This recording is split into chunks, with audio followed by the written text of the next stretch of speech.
आध्यात्मिका व्यक्ति को यह एहसास करवाती है कि वे खुद ही अनंत आनंद को स्तोत्र है, साथ ही उसके मन को शीतल एवं पवित्र बनाने का काम करती है। आध्यात्मिकता से ही परमात्मा की महिमा को समझा जा सकता है और इसका एहसास प्राप्त किया जा सकता है। महाराष्ट्र के आराध्य दैवत पांडुरंग है।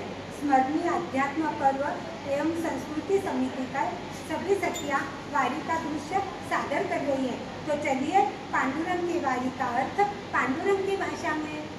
वारी म्हणजे फक्त पंढरीकडे निघालेली पावले नाही, वारी म्हणजे अनोळखी माणसालाही माऊली म्हणून प्रेमाने हाक मारणारे। कोणी थकला तर दुसरा त्याचा हात धरतो, कोणी थकला तर दुसरा त्याचा हात धरतो आणि कोणी मागे राहिला तर सगळे त्याची वाट पाहतात।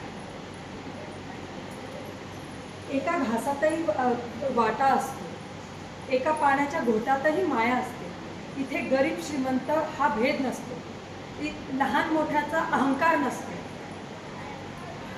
इथे प्रत्येक जण एकमेकाच्या सुखदुःखाची काळजी करतो। ही वारी म्हणजे पंढरपुराची वारी नव्हे, ती माणुसकीची वारी आहे। म्हणून जगात अनेक प्रवास असतील, पण माणूस बनवणारा प्रवास एकच, तो म्हणजे पंढरीची वारी, पंढरीची वारी।